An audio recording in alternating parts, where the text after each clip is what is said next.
La vache, il est 6 h du mat et j'arrive pas à me réveiller aujourd'hui. Bon, rapidement, une petite vidéo avant de partir. D'abord, l'intro à la vidéo parce que c'est à peu près le même thème.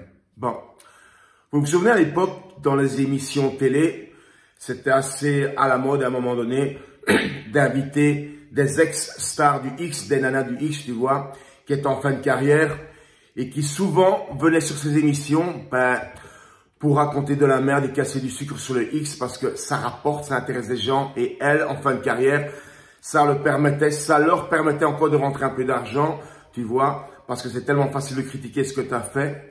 Par contre, du temps où elles étaient dans le X, crois-moi, qu'elles étaient bien contentes de ne pas devoir aller comme certaines petites nanas trimer 12 heures par jour pour à peine terminer tes fins de mois. Ben, elles ont choisi la voie facile, hein, aller sucer des bites devant une caméra, tu vois, pour 1000 balles de l'heure, bah, c'était plus facile.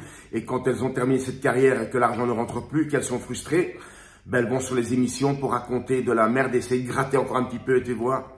Bon, là-dessus, de quoi je vais vous parler? Alors, ce week-end, samedi après-midi, j'ai reçu un appel d'un gars, c'est le deuxième appel que je reçois de ce genre en quelques mois. Et en fait, c'est un gars que je connais pas plus que ça, je le connais via un ami à moi, tu vois, j'avais déjà rencontré une ou deux fois. Et il m'appelle en disant, excuse-moi, j'ai reçu ton numéro de téléphone par Tommy, tu vois, je voulais pas te déranger, mais je crois que tu peux m'aider parce qu'on a un problème sérieux. J'ai dit, ah bon, qu'est-ce qui se passe? Et comment je peux t'aider? Il me dit, écoute, je sais que tu travailles dans le domaine de la piraterie sur Internet ou un truc comme ça, donc je pensais que tu serais peut-être la bonne personne si ça te dérange pas. Je dis, ok, raconte qu'est-ce qui se passe. Alors écoute bien. Le gars commence à me raconter, écoute, j'ai une copine qui a un compte OnlyFans et elle fait des vidéos et du contenu exclusif sur OnlyFans, tu vois.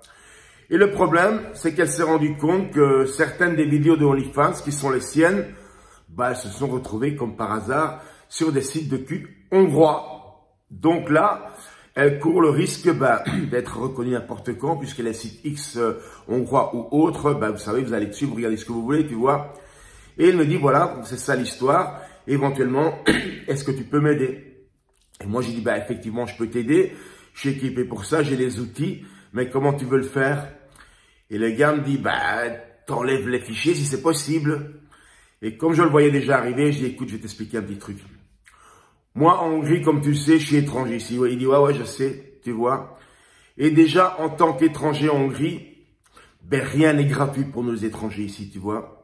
Alors, c'est très simple. Si tu veux que je fasse ça, ce qui est un travail, tu dis à ta copine que ça va lui coûter 100 000 forints.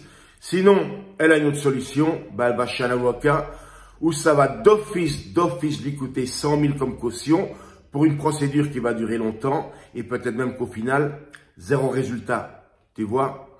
Donc, la morale de l'histoire, c'est bien beau de faire du OnlyFans et des choses comme ça, s'exposer intimement sur Internet et gagner éventuellement beaucoup d'argent, mais tu ne peux pas le faire en te disant « je n'accepte que les bénéfices, je ne veux pas accepter les conséquences ». Parce que les conséquences, elles sont aussi celles-là, tu vois. Alors je vais donner un bête exemple. Imagine une nana qui travaille dans une société, un Lidl, une compagnie d'assurance, une petite moyenne entreprise, ça n'a pas d'importance. Et que justement le soir ou le week-end, elle fait du OnlyFans comme beaucoup pour le moment pour... comment on dit ça, pour arrondir ses fins de mois, et elle se fait piquer son matériel, se retrouve sur Internet complètement exposée, et on la reconnaît. Au pire des cas, un collègue, elle la reconnaît. Alors imagine-toi, des petites histoires croustillantes comme celle-là, ça va rester secret combien de temps? Moi, je te dis que le lendemain, en moins d'une journée de travail, toute la société est au courant. Et au pire, elle peut se faire virer, tu vois.